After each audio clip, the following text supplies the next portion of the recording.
देखिए आयतन पढ़ना हमें, घन, घनाभ, फिर इसके बाद बेलन, ये सब चीज़ के बारे में पढ़ना है हमें। आयतन में चलिए आप लोग लिखिए, हेडिंग डालिए आयतन। क्या डालेंगे? आयतन। आयतन की मेन हेडिंग डालिए, आयतन कहते किसको हैं? आयतन। आयतन हेडिंग आप डाल लीजिएगा।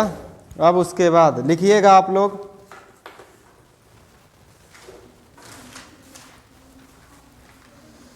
आयतन में हम पढ़ने क्या जा रहे हैं आज, वो लिखिएगा आप लोग। आयतन में इसके अंतर्गत किसके अंतर्गत, अर्थात आयतन के अंतर्गत क्या लिखेंगे? इसके अंतर्गत हम ठोस आकृतियों का अध्ययन करेंगे।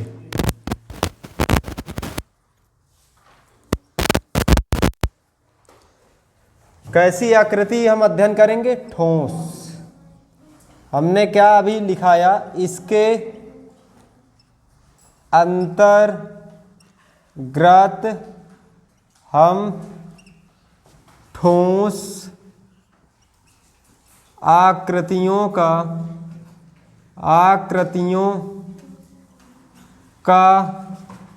अध्ययन करेंगे। ये आप लोगों ने लिख लिया? ठीक। अब इसके बाद आपको क्या बोला मैंने? इसके अंतर्गत हम ठोस आकृतियों का अध्ययन करेंगे। अब हेडिंग डालिए ठोस, आप लोग भी लिखिए ठोस। लिखिएगा ठोस में जिस आकृति में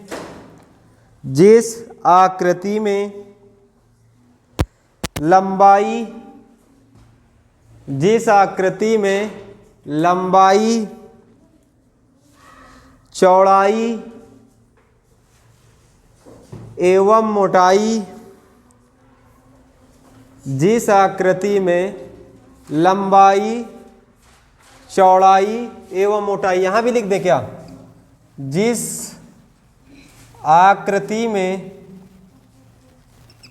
लंबाई, चौड़ाई एवं मोटाई, इतना लिखा? यहीं तक तो लिखवाए थे। ठीक है। पाई जाती है, मोटाई पाई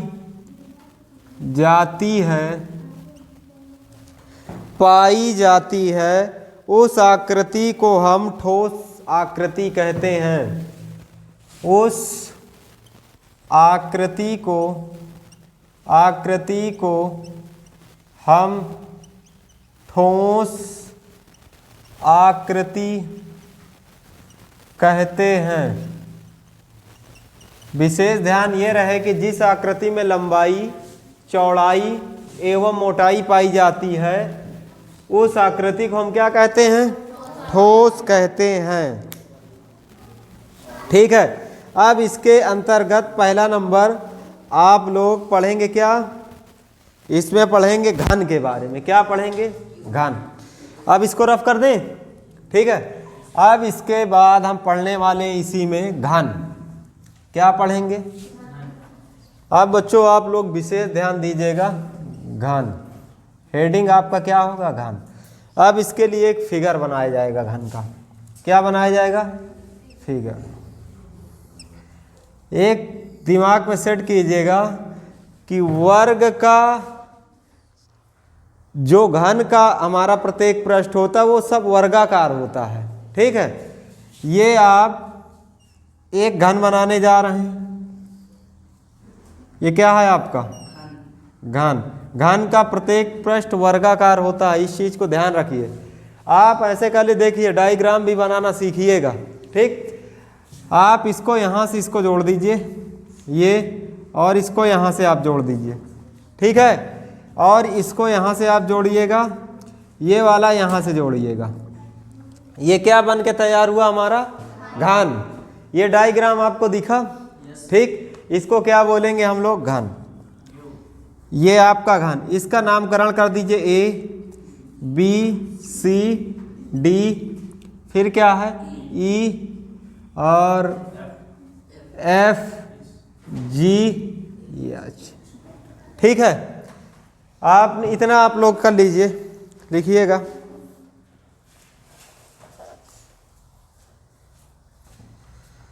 अब इसके बाद इसमें जो भी लिखवाना है घन में, अब घन आपका ये बना लिए, बनाइएगा जल्दी से। फिर इस पे आप लोगों को हम घन के बारे में लिखवा रहे हैं। लिखोगे?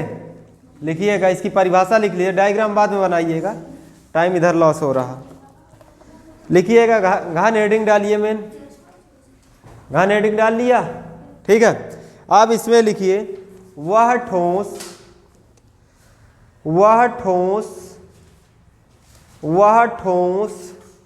जिसका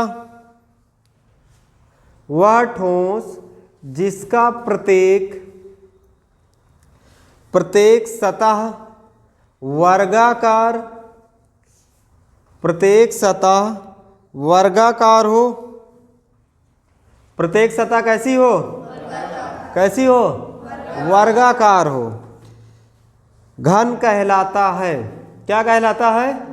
घन कहलाता है। फुल स्टॉप लगाइए, आगे फिर लिखिए, इसमें लंबाई,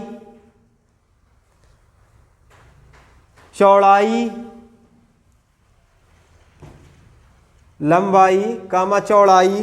तथा ऊंचाई समान होती है। लंबाई, चौड़ाई तथा ऊंचाई क्या होती है? ये लंबाई हुई, ये चौड़ाई हुई, ये ऊंचाई हुई, ये क्या होती है? समान होती है। इसका मतलब अगर ये ए है तो ये भी ए होगा और ये भी ए होगा। क्लियर हुआ? समान का मतलब लंबाई भी समान होती है, चौड़ाई भी समान होती है और ऊंचाई भी, ठीक है। तो इसमें हमने यही पॉइंट लिखाया कि वह ठोस जिसका प्रत्येक सतह वर्गाकार हो घन कहलाता है। इसमें लंबाई, चौड़ाई तथा ऊंचाई समान होती है, ठीक है। अब देखिए घन के संपूर्ण पृष्ठ का क्षेत्रफल। पहला सूत्र क्या लिखेंगे? घन के संपूर्ण पृष्ठ का क्षेत्रफल निकालना, तो उसके लिए सूत्र क्या होगा? पहला पॉइंट हमने लगाया, घन का संपूर्ण क्षेत्रफल। क्या? क्षेत्रफल। अब बताइए घन का संपूर्ण पृष्ठ का क्षेत्रफल। अब इसमें एक चीज, इसमें कितनी सतह है? ध्यान दीजिए, ये आपकी एक सतह हो गई, सेम ये दूसरी सतह आपकी हो गई, और ये तीसरी इधर हो गई, ये आपका तीसरा ये हो गया, और ये कितना है? चौथा हो गया, ये आपका पांचवा हो गया, और ये यहाँ से छठवा हो गया। तो इसमें कितनी सतह है? 6। कितनी है? 6 सतह। और प्रत्येक सतह होती कैसी है? वर्ग का क्षेत्रफल होता क्या है? भुजा का स्क्वायर। और कितनी इसमें है? वर्गाकार 6। इसलिए आपका घन का संपूर्ण क्षेत्रफल क्या हो जाएगा? 6 गुणा भुजा का स्क्वायर। क्या हो जाएगा? भुजा का। इसी को लिख सकते हो 6a स्क्वायर। समझ में आया? क्योंकि हर एक सतह इसकी कैसी है? वर्गाकार। वर्ग का क्षेत्रफल निकालने के लिए क्या होता है? भुजा का स्क्वायर। इसमें 6 सतह, इसलिए 6 से हमने क्या करा दिया? गुणा करा दिया। लिख लीजिए, तुरंत लिखिए।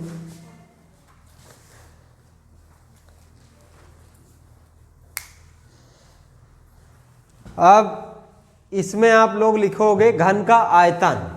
क्या लिखोगे? दूसरा पॉइंट, घन का आयतन। क्या लिखेंगे? घन का आयतन। घन का आयतन में इसकी पहली बात तो हिंदी लिख लीजिए आप लोग। घन का आयतन में लिखिएगा बीमाओं का गुणनफल। लिखिए बीमाओं का गुणनफल। और बीमा इसकी क्या होती? 3 होती हैं। एक लंबाई होता है, एक चौड़ाई होता है, एक ऊंचाई होता है। बीमाओं का गुणनफल लिख लीजिए। और बीमा तीनों को क्या माना था? हम ए माने थे। तो इसका मतलब ये कहा जा सकता है कि इसका ए गुणे 3 बार कर दें तो इसका मतलब दूसरा पॉइंट जो हमने ये लिखा था ये निकल के आएगा घन का आयतन। घन का आयतन बराबर क्या हो जाएगा, a गुणे a करेंगे तो इसका मतलब कहा जा सकता है भुजा का क्यूब। इसीलिए यहाँ लिखा गया घन का आयतन विमाओं का गुणनफल। विमा L B S तीनों विमा क्या होती है, विमाएं इसकी समान होती है, इसलिए a गुणा a का गुणा जब 3 बार करेंगे तो क्या हो जाएगा, भुजा का क्यूब। इतना समझ में आया? ठीक है। अब इसके बाद इसमें और लिखिएगा, इसमें हमने लिखा दिया घन का आयतन। अब लिखिए आप लोग घन का विकर्ण। क्या लिखोगे, घन का विकर्ण। घन का विकर्ण, घन का विकर्ण लिखिएगा, घन का विकर्ण। अब घन में विकर्ण क्या होगा, विकर्ण का मतलब क्या होता है, एक लंबी छड़ यहां से यहां रखी जा सकती है, इसका क्या कहलाएगा, विकर्ण कहलाएगा। अर्थात इसको हम यहां से ये करेंगे, इसको यहां तक जोड़ दिया। देखिए सूत्र कैसे विकर्ण का निकलेगा, इस चीज को विशेष ध्यान रखिएगा, ठीक है। घन का विकर्ण का सूत्र कैसे निकालेंगे, घन का विकर्ण जब आपने ये इसको यहाँ से यहाँ मिलाया, ये विशेष ध्यान सारे लोग देंगे यहाँ, ठीक है। ये इसको आप यहाँ से पूरा ड्रा कर दीजिए, ये ड्रा कर दिया, यहाँ तक लाइन इसको मिला दिया, जी को बी तक मिला दिया, फिर ये वाले पॉइंट से, ये पॉइंट से इस पे फिर मिलाइए, ये अब इसको यहाँ मिला ले। अब यहाँ ये समथिंग ये मिल चुका है यहाँ से, फिर यहाँ पे ये 90 डिग्री बना रहा, ये पूरा बना रहा। अब देखिए जब ये 90 डिग्री है तो इसके सामने ये क्या हो गया, कर्ण हो गया। कितना हुआ, सॉरी क्या हुआ, कर्ण। भुजा को क्या नाम देंगे, कर्ण। और ये जो इसका रहा ये क्या हो गया, आधार। क्या हुआ, आधार। क्या हो गया, आधार। ये इसके लिए क्या बन जाएगा, लंब। यहाँ क्या रख देंगे, लंब। अच्छा ये बताइए हमें इसका विकर्ण निकालना है, इसका क्या निकालना है, विकर्ण निकालना है।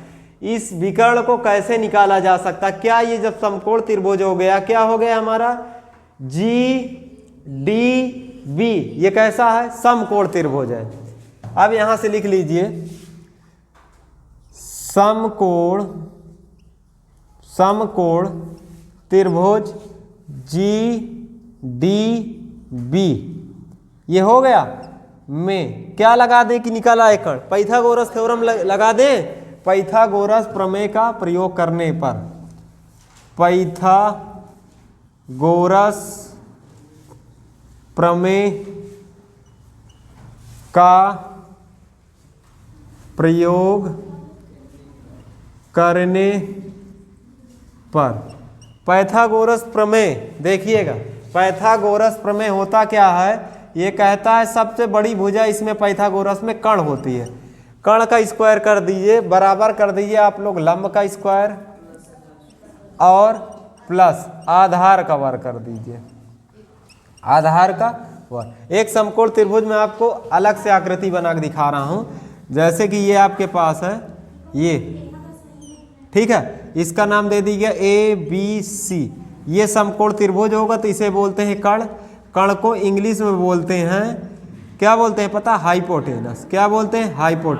इसे बोलेंगे क्या, लंब। लंब को इंग्लिश में बोलते हैं परपेंडिकुलर। ये आधार, आधार को बोलते हैं क्या है, बेस। क्या बोलते हैं, बेस। कहीं पे आपको ऐसी आकृति बने वहां पे आप समकोण त्रिभुज वाला नियम लगा दीजिए। पाइथागोरस प्रमेय ये कह के गए थे कि कर्ण का वर्ग कर दीजिए और ये दोनों भुजा का वर्गों का योग जोड़ दीजिए, इस भुजा के बराबर आएगा।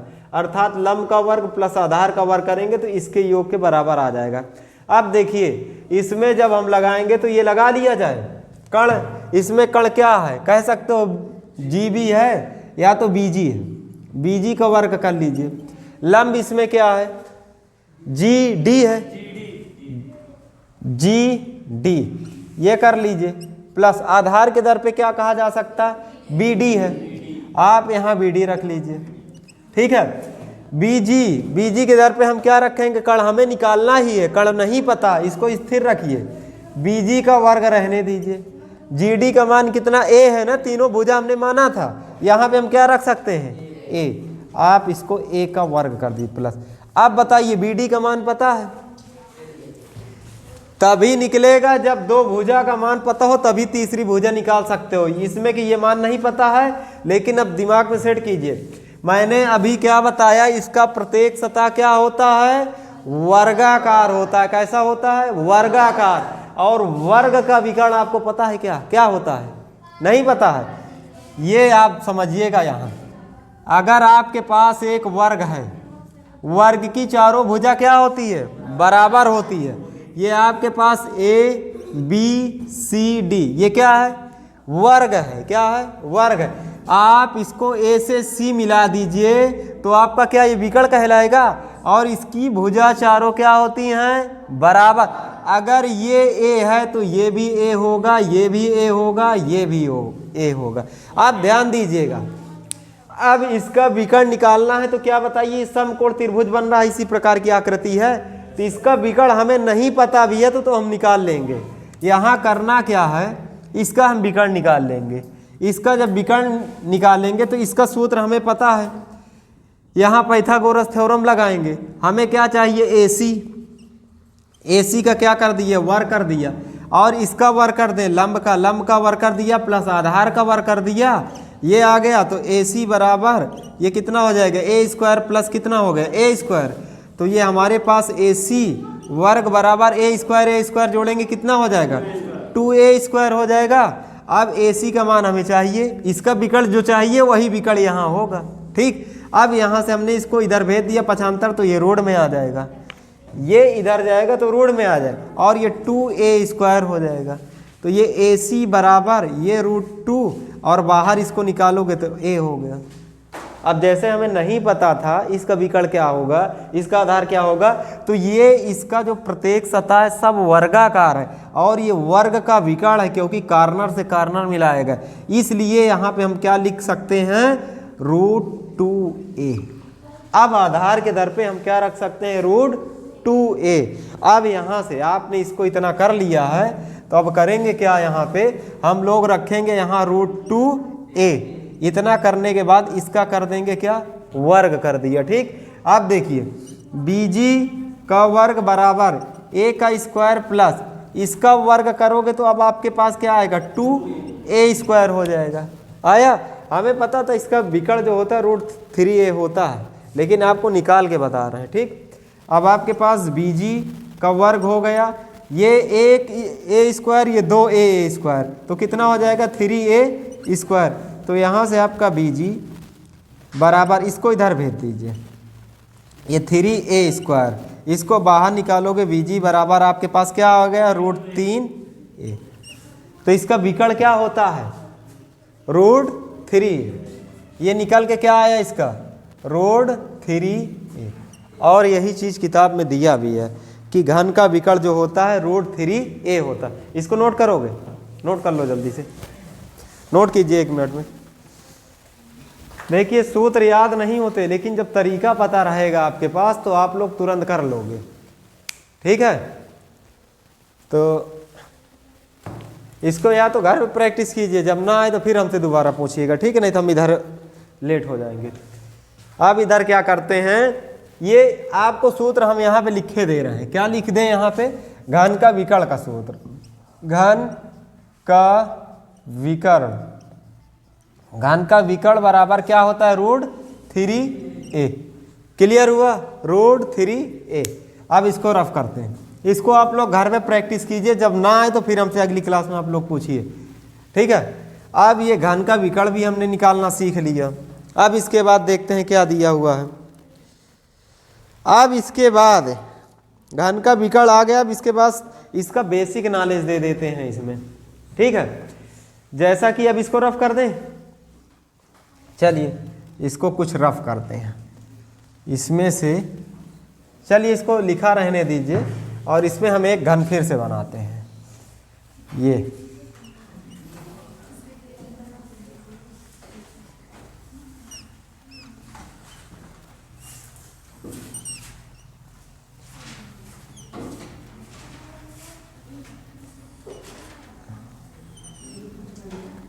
ठीक है, इसका नाम फिर से दे रहे हैं A B C D E F G और एच। इसमें अब इसका नॉलेज में चित्र का नॉलेज लीजिएगा, ये क्या कहा है, ठीक है ना। नोट पॉइंट लिखिए नोट में,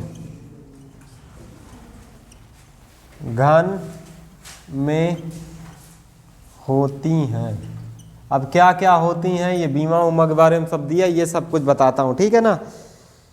इसमें लिखिए 6 सतह होती हैं। क्या, पहला नंबर 6 सतह। सतह को पृष्ठ भी बोलते हैं, ठीक है। अगर कहीं पृष्ठ कोई पूछ ले तब भी बता दीजिएगा। कितने पृष्ठ होते हैं घन में? 6 पृष्ठ होते हैं। पृष्ठ, ठीक है। अगर कोई आपसे फलक पूछ ले तो इसमें फलक भी इसी को बोलते हैं। कितने फलक होते हैं? 1 2 3 4, ये वाला पूरा 5 और ये क्या हो जाएगा 6, ठीक है। 6 क्या होते हैं इसमें? 6 सतह या पृष्ठ या फलक, जैसा कि अभी हमने आपको बताया था इसी में बता रहा हूँ। अब ये 6 सतह कौन कौन सी, इसको आप जानिए, ये भी जानना बहुत ज़रूरी है। 6 सतह आपको यहाँ से भी पता होनी चाहिए किसे सतह बोलते हैं, ठीक है बच्चों। आप देखिए आप किस सतह किसे किसे बोलेंगे। जैसे कि ये ए हो गया, बी हो गया, ये सी हो गया और ये क्या हो गया डी। एक सतह ये हो गई। जस्ट जैसा ये कमरा है, नीचे वाला आगे लिया जाता है, फिर ये ऊपर कमरे के ऊपर वाला 2 सतह हो गई। एक ये आपका दीवार इधर हो गया 3, एक उधर हो गया 4, एक ये इधर से 5 और ये क्या 6, ठीक है ना। पूरा आप यहाँ इस कमरे से भी राउंडिंग कर सकते हैं। फिलहाल इसमें हमें देखना है ए बी सी डी। एक सतह ये हो गई, जस्ट इसी प्रकार ऊपर ई एफ जी एच, दूसरी सतह ये हो गई।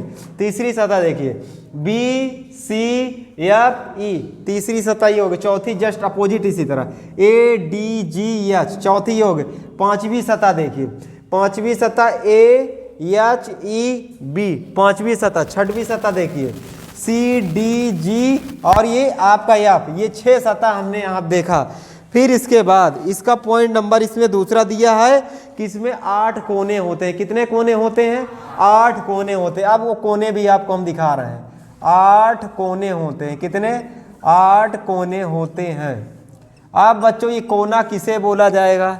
आप देखिए कोना इसे बोला जाएगा ए, एक ये हो गया, बी दूसरा, सी तीसरा, डी चौथा, ई पांचवा, एफ 6, जी 7, एच 8। ये आपके क्या हैं? कोने हैं। ये पूरा बेसिक नॉलेज है, इसे अच्छे समझिएगा, ठीक। 8 कोने समझ में आया, पूरा दिखाई दिया, ठीक। अब इसके बाद इसमें और कुछ भी दिया है आपको।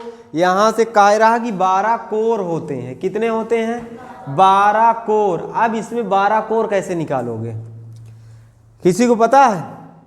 इसमें अगला पॉइंट लिखिए, तीसरा पॉइंट। 12 कोर होते हैं। कितने कोर होते हैं? कितने होते हैं? 12 कोर होते हैं। आपके सामने हैं, अगर आप निकाल पाओ तो तुरंत निकाल के बता दोगे। लिखिए तीसरा पॉइंट, 12 कोर होते हैं। कितने कोर होते हैं? 12 कोर होते हैं। कितने कोर होते हैं? 12 कोर होते हैं। ये घन का बेसिक नॉलेज है, ठीक है। 12 कोर होते हैं।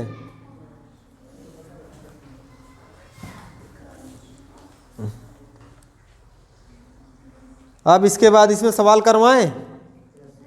चलिए पहला सवाल लिखिए, आप लोग लिखिए सवाल।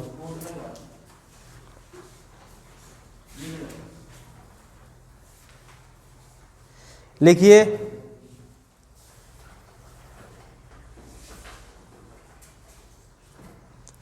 एक घन का विकर्ण, एक घन का विकर्ण, एक घन का विकर्ण, एक घन का विकर्ण लिख ही देता हूं यहां पे। एक घन का विकर्ण। क्वेश्चन ये है, एक घन का विकर्ण, एक घन का विकर्ण रोड में 108 एक घन का विकर्ण रोड में 108 सेंटीमीटर है, सेंटीमीटर है, सेंटीमीटर है। घन का आयतन बताइए, घन का आयतन बताइए, घन का आयतन बताइए, घन का आयतन बताइए, जल्दी कीजिए।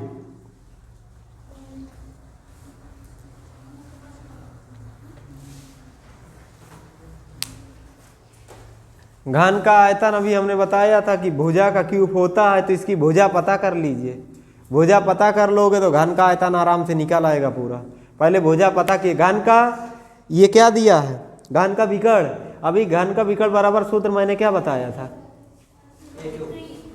क्योंकि अभी तो हमने बताया ना घन का विकर्ण बराबर आपका क्या हो जाएगा, √3a। तो आपका ये जो दिया है घन का विकर्ण दे दिया, √3a बराबर कितना दे दिया, रोड में 108 दे दिया है। 108 को तोड़ के बाहर निकालिए, निकालिए तुरंत, कितना निकलेगा निकाल के बताइए।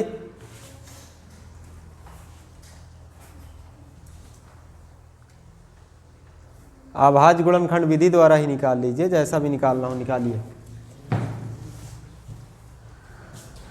जल्दी कीजिए। लेकिन घन का विकर्ण अगर आपने निकाल लिया तो वो दरअसल a की वैल्यू आ जाएगी, कितना आया, 6 आएगा। तो घन का विकर्ण कितना आया, 6। देखता हूं कितना आया, 6√3 आया। वेरी गुड, कितना आया है, 6√3। तो ये इतना निकल के आया है कि √3 पूरा निकल के आया है। ये 6√3 है पूरा, 6√3 ये निकल के आया है। तो इसमें 6√3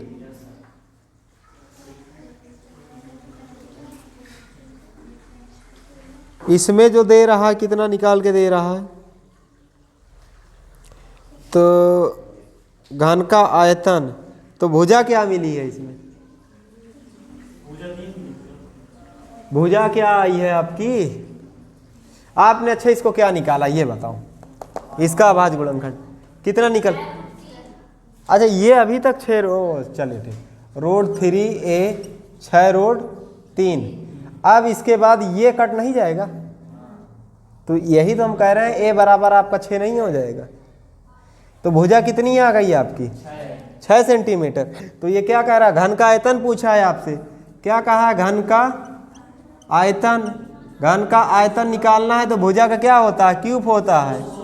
भुजा का क्या होता है, क्यूब होता है। भुजा कितनी है, 6। तो यहाँ पे रखिए ना आप 6 का क्यूब, 6 का क्यूब करोगे तो घन का आयतन कितना निकल के आएगा, घन का आयतन जो निकल के आएगा कितना आ जाएगा, 216। आयतन है ना, सेंटीमीटर क्यूब। इकाई लगाना ना भूलिएगा। देखता हूँ कितना आया। तो घन का आयतन आपका 216 घन सेंटीमीटर, सही है। दरअसल वहाँ से हम सोच रहे थे ये पूरा सॉल्व करने पे 6√3 बता रहे हो आप लोग, मनोरमा बता रही थी, इसलिए हमने। आया पंकज, क्लियर, ठीक। तो घन का आयतन कितना आएगा, 216 घन सेंटीमीटर। आसान था, ठीक। अगला सवाल लिखिए, अगला सवाल लिखिए आप लोग। एक घन का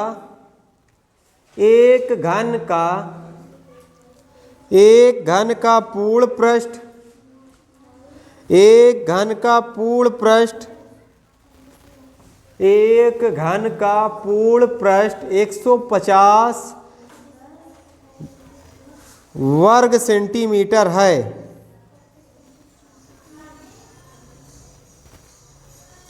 वर्ग सेंटीमीटर है। तो घन का आयतन क्या होगा, तो घन का आयतन क्या होगा।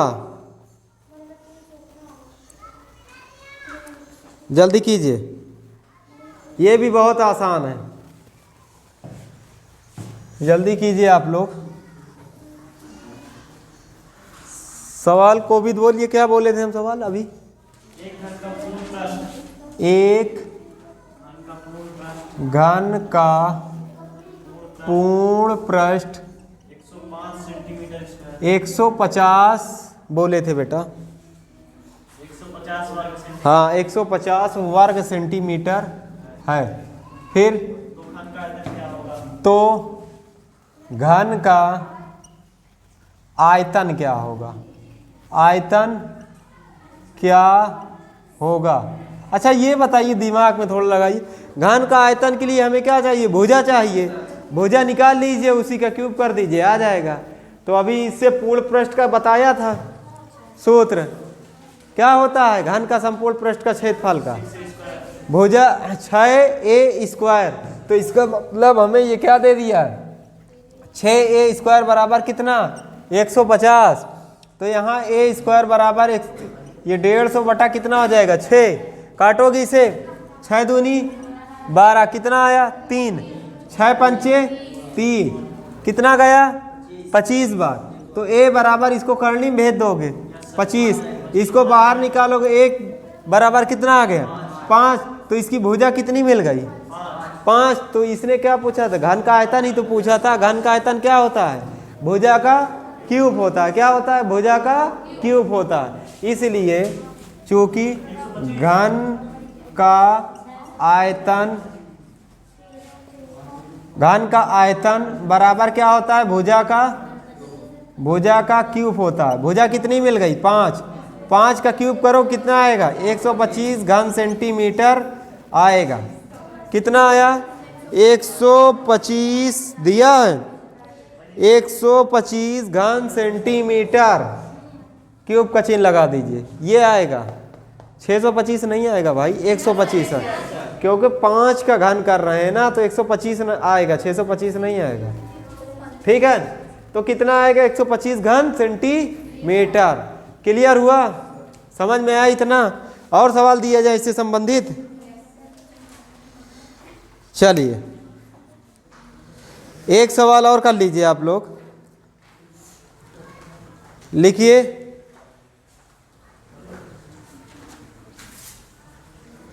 लिखिए धातु के, एक सवाल थोड़ा अच्छा से लिख लीजिए। धातु के बने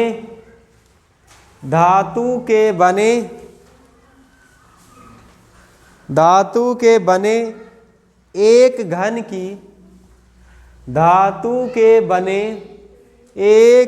की प्रत्येक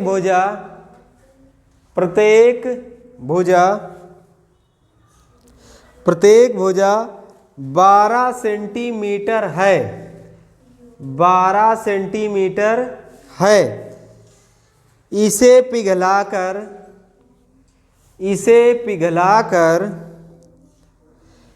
तीन छोटे घनों में ढाला गया है। 3 छोटे घनों में ढाला गया है। यदि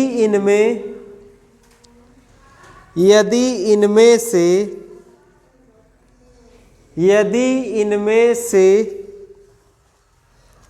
दो घनों की भुजाएं क्रमशः 6 सेंटीमीटर तथा 8 सेंटीमीटर हो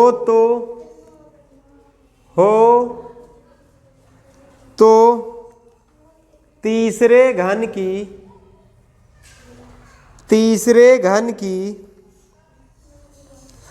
प्रत्येक भुजा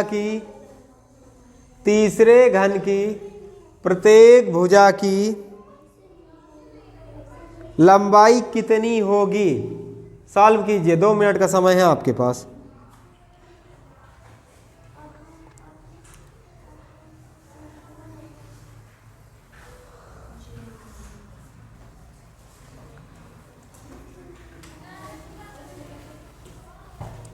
जल्दी कीजिए, जब तक पानी पी लेते हैं।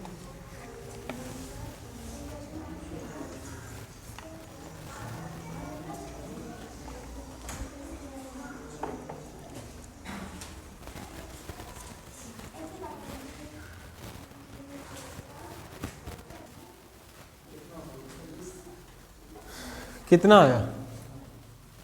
अच्छा, चलिए फिर हम बताते हैं। ठीक,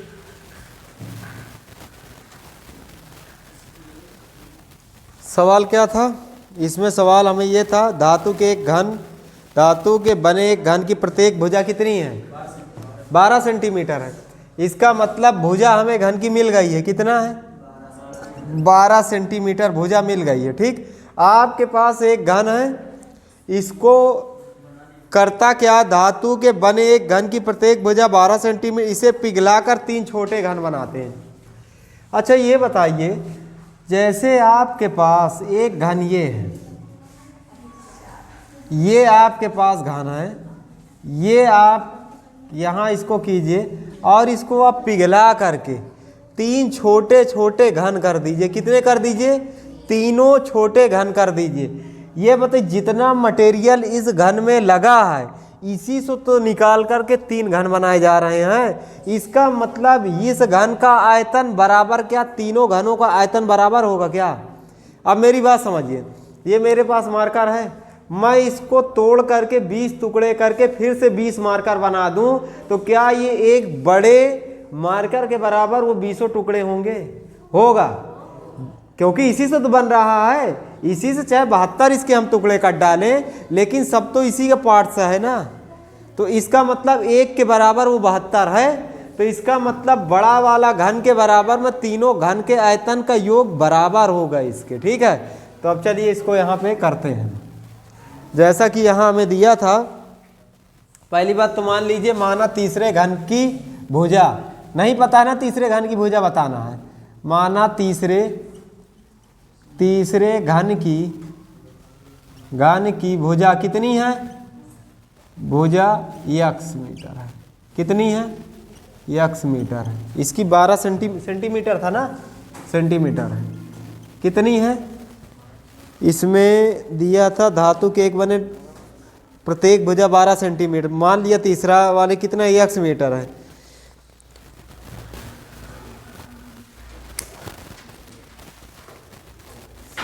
चलिए यहाँ लिख लीजिए, बड़े घन का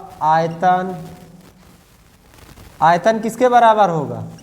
तीनों छोटे घनों के आयतनों के बराबर। तीनों छोटे घन के आयतन के बराबर होगा। किसके बराबर होगा? आयतन। और बड़े घन का आयतन अब बताइए क्या है? घन का आयतन सूत्र क्या होता है? घन का आयतन का भी तो लिखाया हूं, भुजा का क्यूब। तो भुजा का क्यूब का मतलब तीसरी सबसे बड़ा वाला क्या है? 12 का क्यूब कर दीजिए। अब इसके बाद 3 छोटे छोटे हैं, इसमें कहा है ना, यहां से हमें कहा है कि धातु के बने एक घन की प्रत्येक भुजा 12 सेंटीमीटर, इसे पिघलाकर 3 छोटे घनों में ढाला जाता है।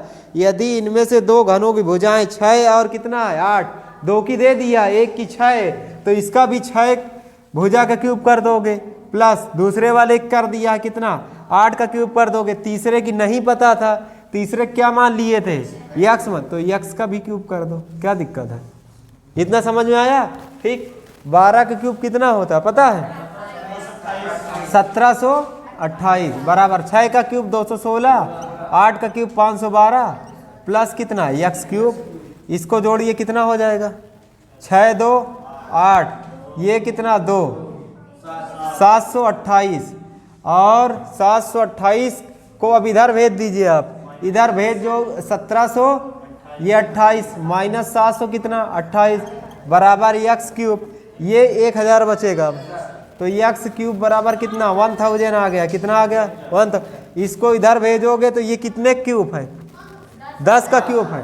तो ये यक्स क्यूब बराबर रहने दीजिए और इसे 10 का क्यूब कर लीजिए। ठीक है, ये से ये गया, आपका यक्स बराबर कितना आ गया 10। तो क्या कह रहा था कि तीसरे घन की भुजा बताइए अतः तीसरे घन की भुजा बराबर कितनी होगी? अतः तीसरे घन की भुजा बराबर कितनी होगी? 10 सेंटीमीटर की होगी तीसरे घन की। क्लियर हुआ? इतना समझ में आया? एक एक पॉइंट क्लियर है ना? ठीक है। अब इसके बाद इसके सवाल और इसमें से दे दें कि इसके प्रैक्टिस के लिए दे देंगे, ठीक है। अब इसके बाद घन के बाद आपको क्या पढ़ा दिया जाए? अब पढ़ा दिया जाता है आपको घन के बाद किसकी चर्चा किया है? घनाभ की। किसकी चर्चा किया है? घनाभ की। अब इसको आप लोग कर लीजिएगा, ठीक है। अब आते हैं घनाभ में। किस में आते हैं? घनाभ। इसको रफ करें भाई तुरंत। देखिएगा, इसको जोड़ने पे 728 है, इसका 75 करोगे तो घट के 1000 बचेगा और 1000 10 का क्यूब होता है, ठीक है। 10 का क्यूब 1000 होता है। अभी अगर आपको समझ में आ गया तो अब इसको हम रफ करने जा रहे हैं, ठीक है भाई। अब इसको रफ करते हैं। आप घन से किस में आ गए? घनाभ में। किस में आए? घनाभ में। अब आइए घन और घनाभ में अंतर।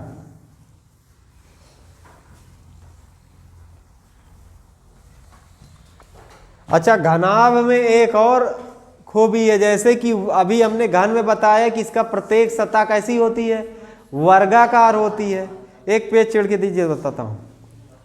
पेज व्हाइट कलर का कोई दीजिए। हाँ, एक व्हाइट कलर का सफ़ेद दीजिएगा, जल्दी कीजिए। हाँ, कोई घनाभ का ला बेटा।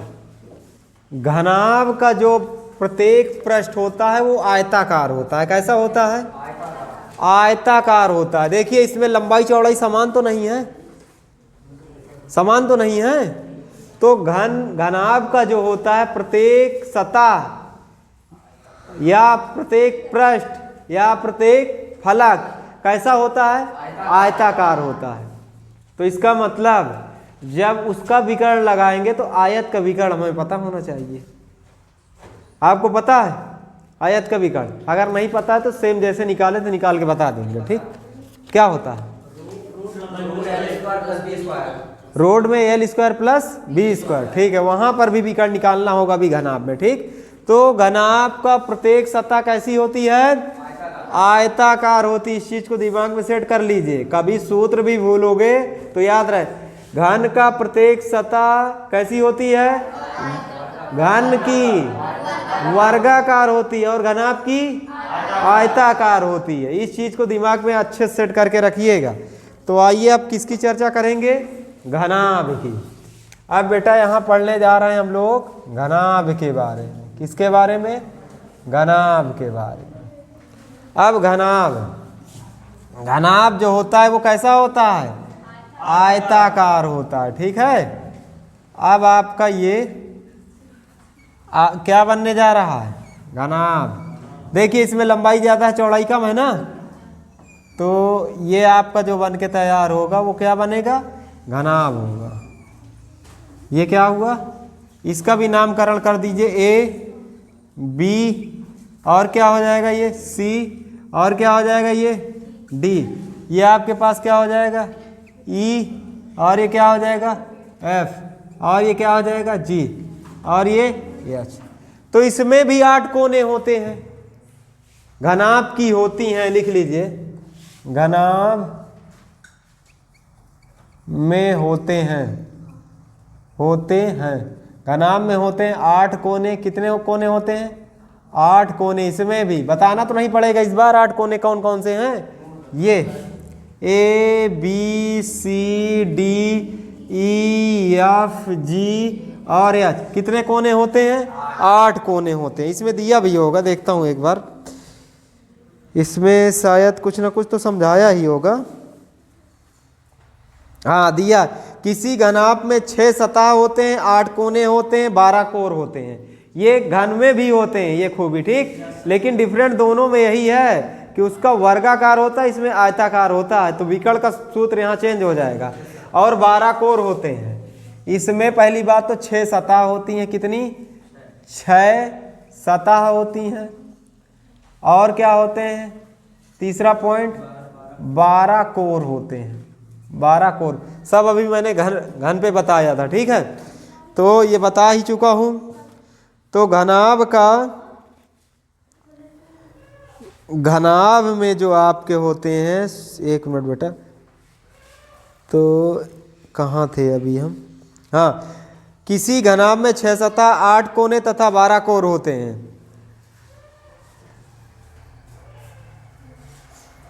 आप घनाभ में मेन हेडिंग जब डलवाए थे, इसको लिखना हो तो आप लिख लीजिए।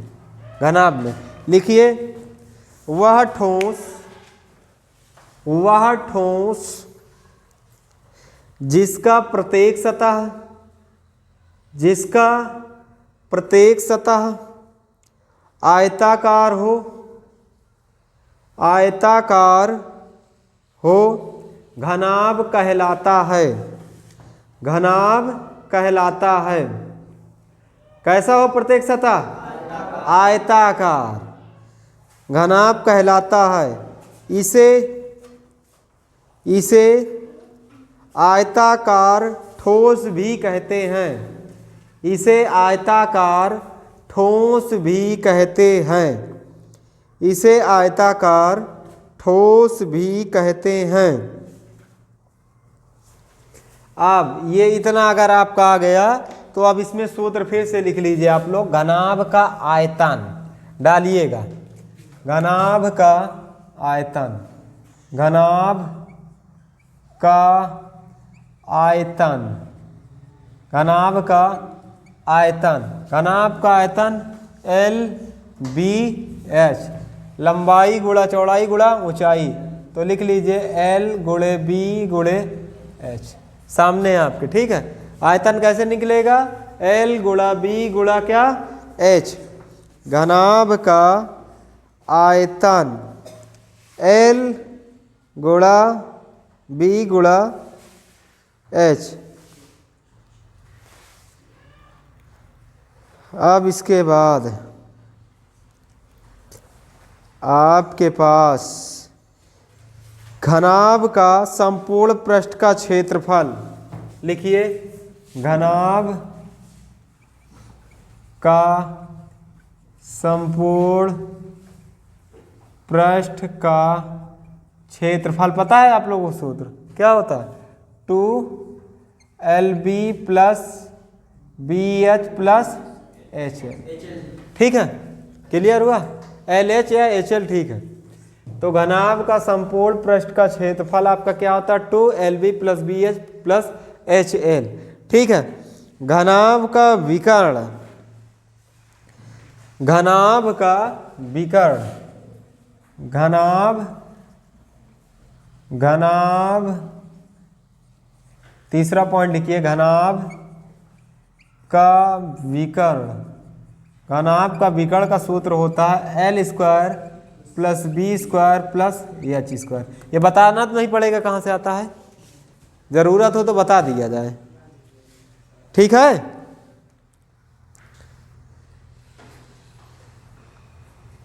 बताइए, बता दिया जाए।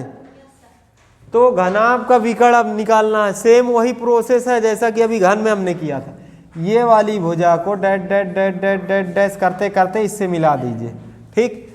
ये वाले पॉइंट को यहाँ से मिला दीजिए, ये आप इसको मिला दीजिए, ये समकोण बन गया, समकोण बन के तैयार हुआ। अब देखिए घनाभ का विकर्ण जो निकला अभी हमारे पास L square plus B square plus H square, ये निकल के आया था, ठीक। अब ध्यान दीजिए, अब जब इसे करेंगे फिर समकोण त्रिभुज बन के तैयार हुआ।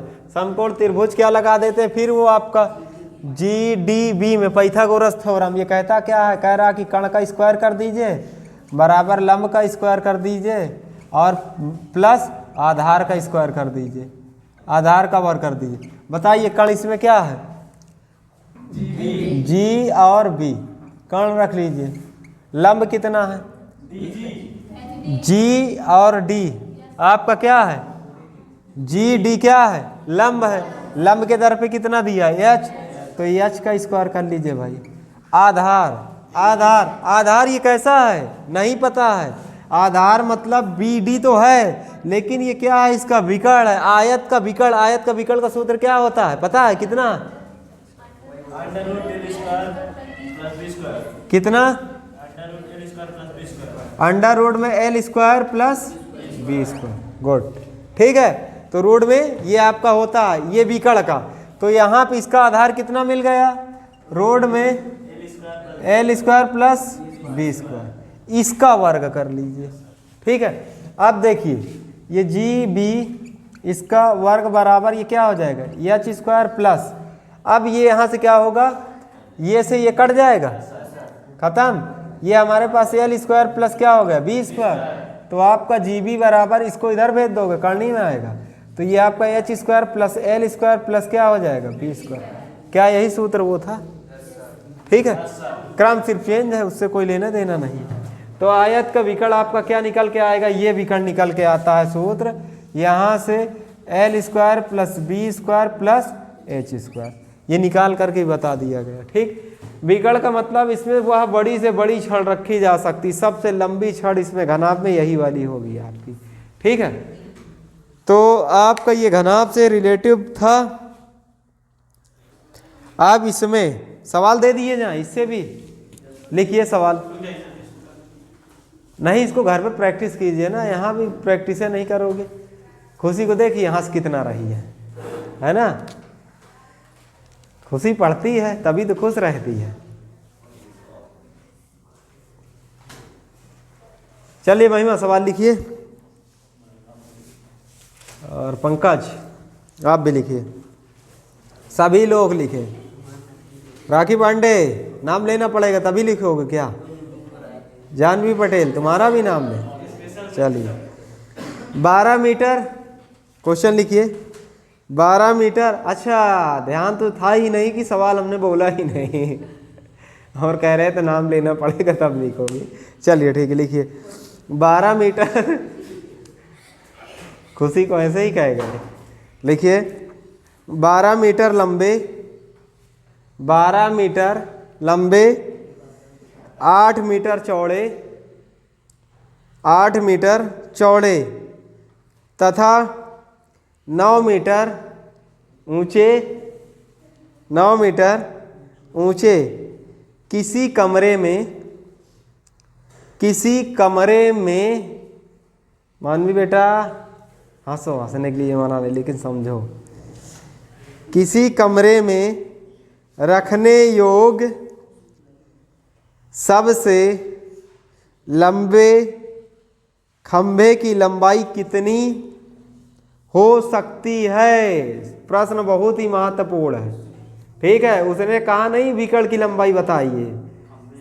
हाँ, सवाल ये था 12 मीटर लंबे, 8 मीटर चौड़े तथा 9 मीटर ऊंचे किसी कमरे में रखने योग्य सबसे लंबे खंभे की लंबाई कितनी हो सकती है? अर्थात विकर्ण पूछ रहा है, घनाभ का विकर्ण पूछना चाह रहा है ये आपसे। चलिए कीजिए।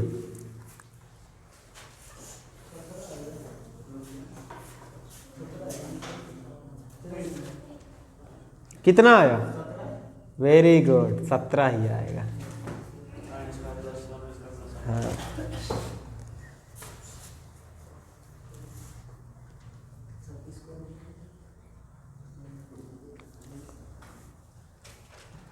आया राखी पांडे? नहीं, अभी जब सूत्र लिखवाया गया तो कहाँ दिमाग था तुम्हारा? जल्दी कीजिए ना, पंकज का तो आ गया।